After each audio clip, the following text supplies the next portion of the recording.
Hi there, and welcome to the Multiply You podcast, where we showcase top experts in their space and reveal all the secrets you need to know to multiply you.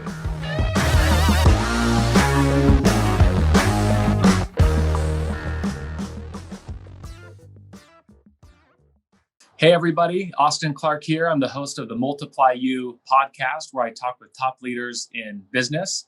I've got Dr. Jeremy Weiss here of Rise 25, who's done thousands of interviews with successful entrepreneurs and CEOs. And today we flipped the script and he will be interviewing me. Jeremy, how you doing? Great to have you. Austin, thank you. And I'm always excited to chat because here's the thing. There's a certain methodology to success, and it's a proven system. You follow and you model what people have done. And so what we're going to talk about today is planning, and planning really goes into your goals and how do you achieve your goals. And we'll talk about maybe if you're open to sharing why some of your goals fell flat on its face, because it seems like you don't have a big ego, so you're happy to share those things. And then on the flip side, how you set goals now and how you plan now. But before we get into that, people should know this episode is brought to you by Moxie Pest Control. And I know, Austin, your number one focus is, and you and your team is buying other pest control businesses. And so if you know someone with a pest control business and they could have 3 or more trucks on the road, a respectable brand, Austin and his team would love to talk to you. And I know you've had many people, Randy in particular was in business for over 30 years, and he wasn't even interested in selling it all. He never thought he could sell his company for what you paid for it. And now he's loving it. So if you have questions about it or know someone, you can email aclark@moxiepestcontrol.com. Do not email the national team because it won't get back to Austin. So you have to email him directly. And or text him at 480-254-9730. Austin, about planning. I want to start with goals, and goals maybe that fell flat on its face. And then we'll go to kind of how you set goals today and how you plan today. Yeah, for sure. I was having a conversation the other day with a friend. I think we've all probably heard all of the adages. If you fail to plan, you plan to fail. And that's definitely true. If you just allow life to happen to you, then it will. And so I think that it's just important, and maybe goes without saying that, if you want to will your dreams and plans and goals into reality, then you've got to be ultra specific, focused and dedicated to making sure that they happen. And so what is it that you're doing to be able to do that? I don't have tons and tons of strengths, but this is, I think, definitely one of those things that has become much stronger for me over the last decade and a half. As far as goals that have fallen flat on their face, I can think of hundreds of them, thousands of them. In fact, I should probably pull up here in my drive. I think the most embarrassing ones to me are ones that I've established or written down at the end of a year for the following year. And then I'll go back, to see how I've done on my goals over the last 12 months and not even realize that it was a goal. Let's see if we can find. So here. So I'm just curious your system for this. Do you have a Google document for this? Do you have a sheet of paper at the end of the year? What is your how do you do that? I think that anything will work for anybody, whatever the system is. For me, I use a Google Doc. You could use an Excel sheet just as simply. I think that there's a lot to say about physically writing them down with like a pen and paper, because I think that that's just a really good thing to do as well. And then usually for me, I'll set goals in different aspects or areas of my life, whether it's spiritual, educational, personal, business, health, whatever. And I think it's probably also good to set goals in areas that you're weak, so that you can, through concerted effort, become stronger at whatever it might be. Since we've been talking, I pulled up my Austin's goals docs from 2013. Let's see here. So yeah, under educational, this is one of those embarrassing ones. I wanted to become, I'm literally reading this right now, 7 years later, I wanted to become a master at cooking fish. I have no idea why I wrote that. Maybe I eat too much beef or pork, but uh, 7 years later, and this was an annual goal. 7 years later, I don't know if I'm any better cooking fish today than I was in 2013 or 2012 when at the end of 2012 when I wrote that. Let's see another one. Austin's 2014 goals. Why the heck would I even write this? Learn to shave with a straight razor. Learn to shave with a straight razor. I think someone gave one to me as a gift. No better today, 6 years, 7 years later, than I was when I wrote this goal. And so those are kind of funny. I mean, maybe we can look at one more. Let's go to fast forward to 2017. Da, da, da, da, da. No soda, no energy drinks. Those are kind of cheat ones for me because it's so much easier for me to cut out a bad habit than it is to start another one. You know what I mean? You just have to get over the caffeine headaches for a couple of weeks, and then usually you're good to go. But so those are some goals that fell flat on their face. And if I look back and think about it, it's because it's for a variety of different reasons. And so, I'd love to hear the difference between. So I want to hear one maybe that you did. I don't know if you can look through and see one that you did actually achieve. And I know we'll talk about how you set goals now, because I'm, wondering, we'll talk about what the difference is between you achieving it or not achieving it. And I like what you said about the different categories. Oftentimes we think of business goals and we maybe neglect the health goals or education goals or spiritual goals or whatever goals someone has. And so talk about, I know we could maybe start with a big goal that you have now and how it's going to be different, how you're going to achieve that compared to ones you didn't achieve. Yeah, and I think the balance is important. Entrepreneurs have, sometimes confuse themselves with the business. Entrepreneurs are not their businesses, right? There is a lot more to any business person, entrepreneur, manager than the business in which they've either founded, started, or a part of. And so to have some balance, I think is, I think would be good. One of them that comes to mind now for 2020, here we are, right at the very beginning of 2021. And, as you mentioned earlier, one of our goals, and it'll always be one of our goals, is growth. And because it's fun, it's exciting, it provides jobs, it helps us to accomplish our purpose of improving the quality of life for all of those that we exchange with. And specifically right now through and via acquisition. And so we have a goal at Moxie in 2021 to acquire $5 million of pest control businesses. And, we would like to do a deal a month.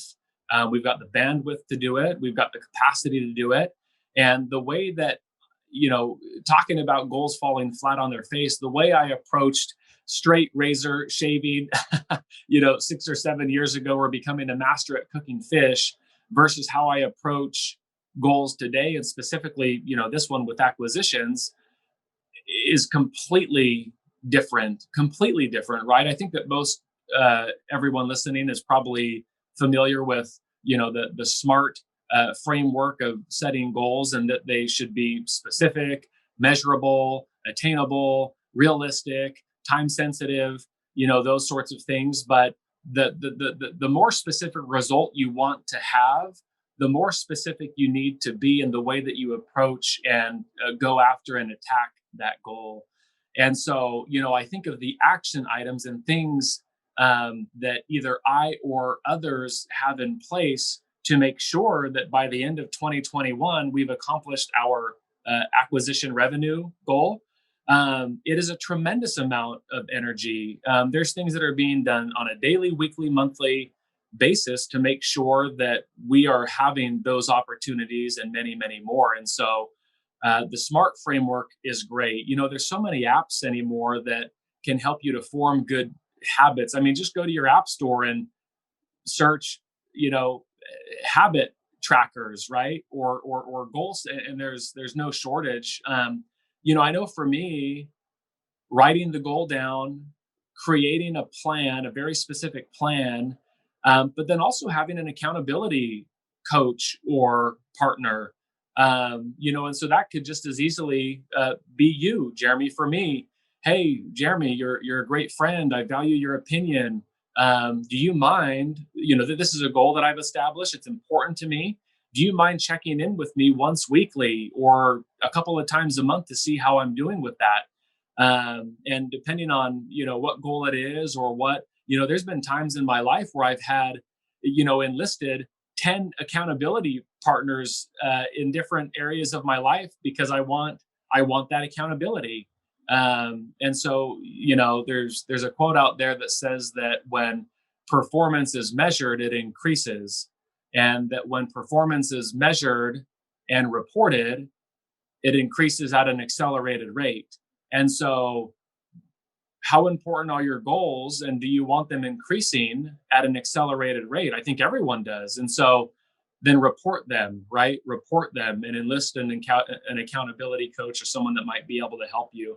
There's a thousand other tips or tricks, positive reinforcement, negative reinforcement, whatever it might be. I think people spend too much time beating themselves up anyway. And so, what's the goal? Make sure it's important.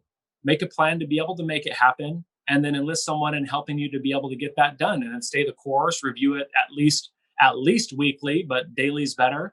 And whatever you've got to do to go over or under or through or around to make sure that it happens, then make it happen. What have you done for yourself about goals? If you think about what have you done to positively reinforce or negatively reinforce a goal? And I know there's an app out there, Austin. I can't think of the name of it, but it's a negative reinforcement. You're supposed to, as accountability, you may have heard of it. I can't remember the name of it, but you commit your goal and with another person, and you don't reach it, you donate money to a charity that you don't believe in. That is completely, against your belief system, because that's it's almost like accountability and negative reinforcement. So I don't, they're pretty, I think the organizations on there are pretty atrocious that we'd probably morally be against. And so some on there, you donate to a cause you completely disagree with. So as a negative reinforcement. So what can you think? I love that, by the way. Where my mind went with that is if I had to donate money to and I love the pest industry, but like to a competitor, right? $100 or $5 to a competitor, right? And it's like I wish I could use that money to put back into my own company, but I love that. That's funny. Yeah, like let's say, I guess an example would be, let's say, I mean, you're against child trafficking, which hopefully you should be. I am. And not you, but anyone. But let's say you go, I'm going to donate. If I don't hit my goal, I'm going to donate $500 to a sex trafficking organization. I don't know. I'm making that up. Like, obviously, you will do everything in your being to meet that goal because you don't want to donate money to a terrible cause organization. And I don't even know if that exists, but I'm just making that up. So, what has been something you've used as it could be a positive reinforcement for some goal that you hit, celebration, or on the flip side, what's been a negative thing that you've implemented that helps you to motivate you? Yeah. Another principle that comes to mind too is just understanding that satiated needs don't motivate. And so I think that we need to be insatiable with the goals that we set as well, because if they're satisfied, then we won't be motivated to do really anything. One of the things that we do here internally that I'm really proud of that I think emphasizes this point is we have quarterly events, quarterly meetings. They're internal meetings, and it's an opportunity for us to be able to report back to all of our internal employees on the previous quarter. And then we establish a critical number that the entire company gets behind for the following quarter. And no matter what, at the end of that quarter, we have a celebration. And these celebrations in the past have ranged from barbecues at the park to renting out bowling alley or go-karts or those sorts of things. But depending on how well we perform, we'll have usually a super green, green, yellow, red type of deal. Then that would determine the uh, size of the celebration. So, for example, if we're doing a park day and a barbecue, super green is brisket, baby, and Henry Weinhardt's, you know what I mean, drinks and all the fixings and really good stuff.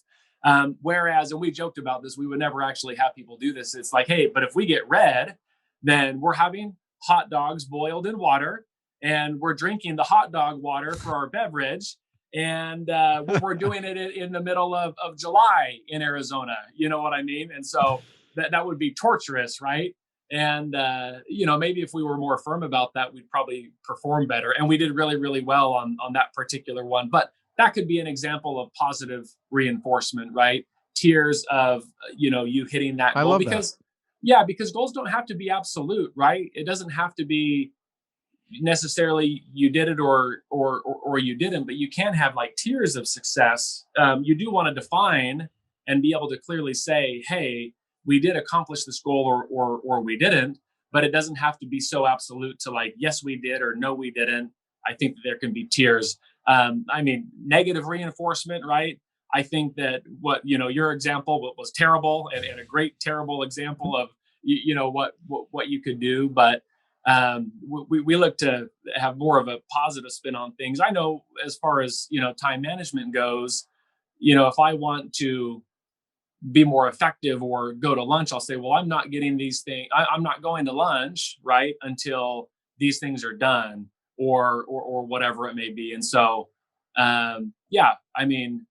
consequences are could be positive or negative. And so what are those consequences, positive or negative, that would motivate you to accomplish action items that would lead to accomplishing your overarching goal?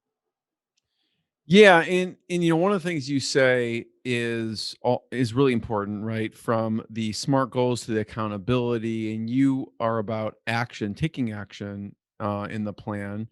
And I'm wondering, you mentioned with what, let's say it's buying businesses, it's really specific, really measurable, attainable. What are some of the actions you put in place to plan? Because you mentioned daily, monthly, yearly. What would be an example of like a daily or monthly item that you put in place to achieve that? Sure. So one of we have meeting rhythms internally, and so most of my, or at least the first half of my day, most of the first half of my day is on these huddles, if you will, and that gives me an opportunity to understand and identify what's happening in every single department every single day, as far as maybe what's going on that might be out of the ordinary, how different departments are doing with the critical number that we've established. And then also, if there's any roadblocks or things holding up any teammates or team members, it could be a report, it could be a person.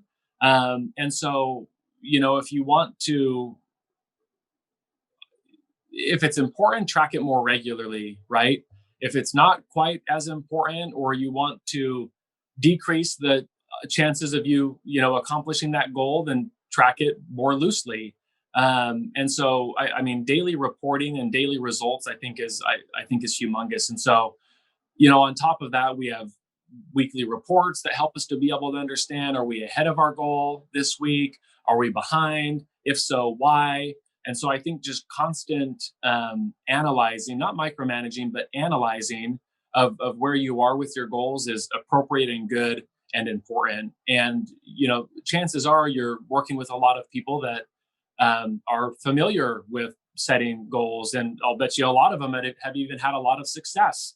And maybe even the goals that you're setting are some of the same goals. And so, hey, this isn't working for me, Jeremy. I know that you are a master at goal setting and taking action. What are some of the things that you've done in similar situations? I mean, just the power of collaboration and involving other people and helping you get to where you want to go. I think people would be shocked that so many people are interested in helping and contributing and elevating others. And high tide raises all, raises all boats too. Yeah. Um, Austin, thank you. I have one last question before I ask it. I would love to hear any books or resources that you like around planning or goal setting. But before you answer it, I want to encourage people to check out other episodes. We're right now, you've had great guests on the podcast. Also, we're talking about why most pest control companies, and fill in the blank for any company, don't work and what to do about it. And you have one that we talked about, specifically the money piece of the business. And we're going to talking right now about the planning and goals piece of the business, anywhere from smart to accountability, taking action. So I encourage people to check out other episodes. Austin, what other books or resources stick out to you when you think of planning or goal setting? Yeah. Um, I mean, there are endless amounts. And I wouldn't necessarily say that any books I've read have been super helpful with goal setting, if you will. But as far as, I mean, strategy goes, and I think you can incorporate goals into your strategy. Um, there are just, I mean, man alive, hop onto the Harvard business reviews, right? There's just countless, right? One of the uh, uh, weekly emails that I get, and I've mentioned Vern before, but Vern sends out weekly insights. I think they usually come out on Thursdays or Fridays, and you can subscribe to that if you went to scalingup.com or just found out how to do that. And I think that Vern does a really good job of consolidating a lot of the learning that he's doing, because he has a pretty large reach, and you'll find that you don't need to reinvent the wheel, and he pulls those resources into a common place where you can, I mean, if it's strategic planning that you need help with, great, boom, so many articles there, and opportunities, podcasts, right? Different sorts of things like that. And so Vern's insights are really, really good. Often he'll talk about, what we're talking about today, planning, goal setting. I think that I think that just really having it top of mind, right? If you're serious about where you want to um, be or go, you need to start with where you are now.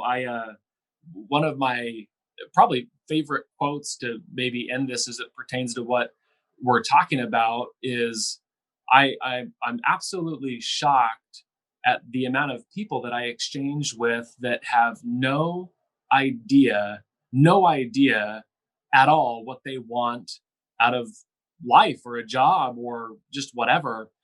And if that number is not high enough, the amount of people that know what they want just about have no idea about how to get it or how to accomplish it.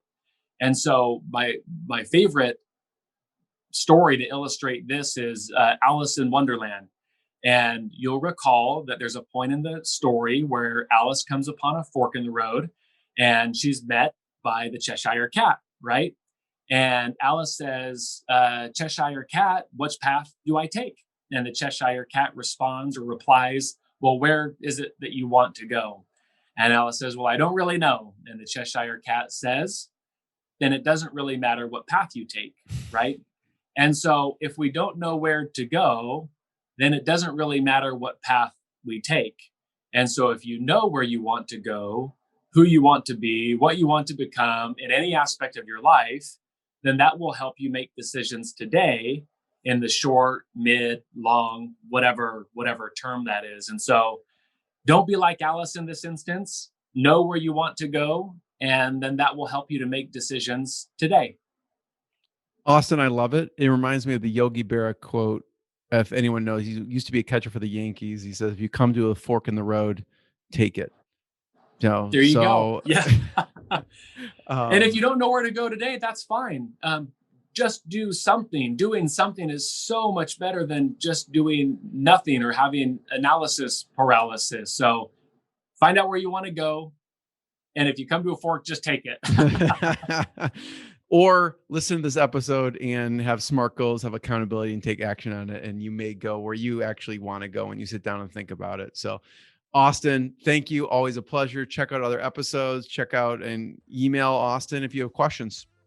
Thanks, Austin. Thanks, Jeremy. Really appreciate you. Thank you.